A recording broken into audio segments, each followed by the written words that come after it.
Terima kasih pemirsa, Anda masih bersama kami dalam Berita Papua. Bagi Anda yang baru bergabung, kami akan sajikan kembali 3 berita utama hari ini. Kelompok kriminal bersenjata kembali melakukan teror penembakan di Bandara Bilogai, Kabupaten Intan Jaya.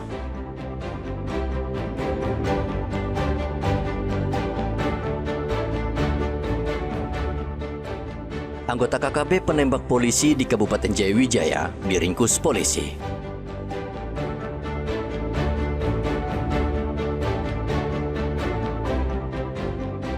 Polisi gagalkan penyelundupan ratusan liter miras oplosan di Pelabuhan Merauke.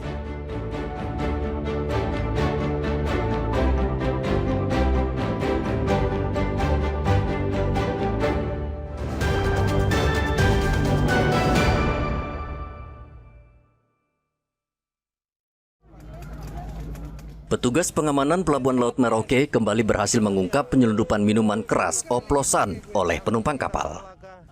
Petugas meringkus seorang penumpang yang menaiki kapal Tata Milau yang sandar di Pelabuhan Merauke.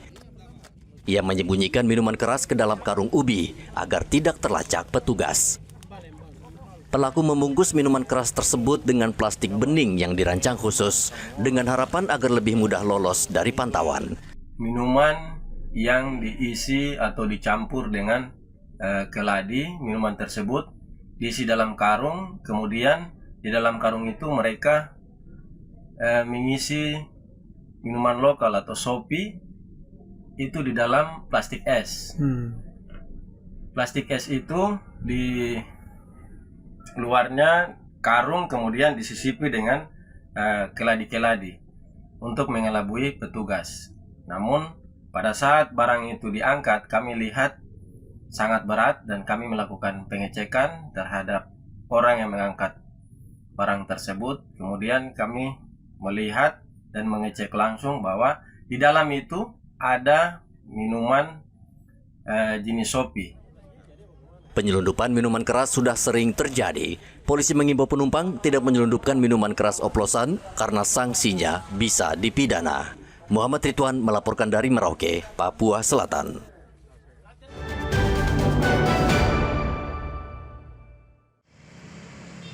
Upaya Dinas Kesehatan dan Pengendalian Penduduk serta keluarga berencana Papua Selatan untuk merekrut dokter gigi yang akan ditempatkan di puskesmas-puskesmas di 4 kabupaten terancam gagal.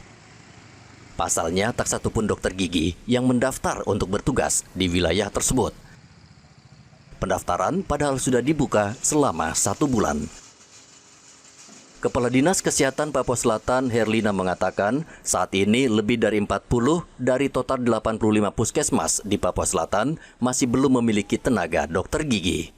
Untuk mengatasi krisis tenaga medis tersebut, pihaknya telah menyiapkan 3 skema program penanganan jangka pendek dan jangka panjang dengan melibatkan Kementerian Kesehatan Pusat. Mana kami merekrut tenaga dokter, tetapi sampai sejauh ini memang belum ada peminat untuk dokter gigi yang bersedia ditempatkan di lokus-lokus yang telah kami tentukan berdasarkan permintaan dari kabupaten. Mungkin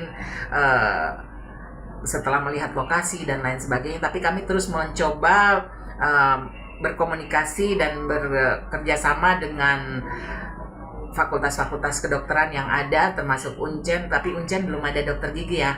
Jadi dengan luar itu ada nggak yang berminat, termasuk Makassar. Kemarin kami diskusi dengan Unstrat yang berminat untuk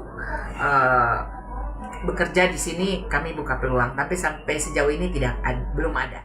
Kadinkes juga meminta bantuan Kemenkes untuk mendatangkan dokter gigi di pedalaman. Wajar jika dokter yang bertugas takut ke pedalaman Papua. Selain tidak memiliki fasilitas memadai, para dokter juga kerap kali terancam nyawanya karena situasi wilayah yang tidak aman. Muhammad Ridwan melaporkan dari Merauke, Papua Selatan.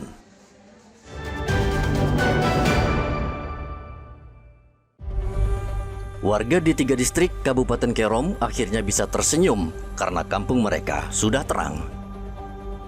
Bertahun-tahun mereka hidup di kegelapan karena tidak pernah teraliri listrik.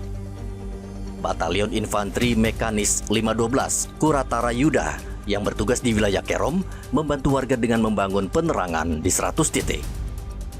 Penerangan yang dibangun yaitu lampu tenaga surya.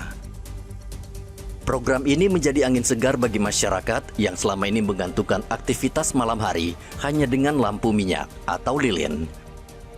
Pemasangan lampu tenaga surya ini menyasar kampung-kampung terpencil yang sulit dijangkau jaringan listrik konvensional.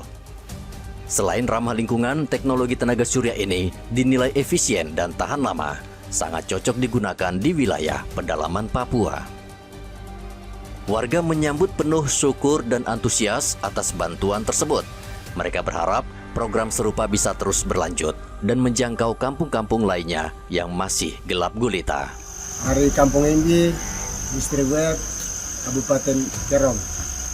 Kami selama ini bertahun-tahun aktivitas kami selalu menggunakan pelita. Kita melaksanakan pemasangan lampu solar cell yang nanti dipasang menjadi beberapa perkampungan atau titik-titik yang telah direncanakan.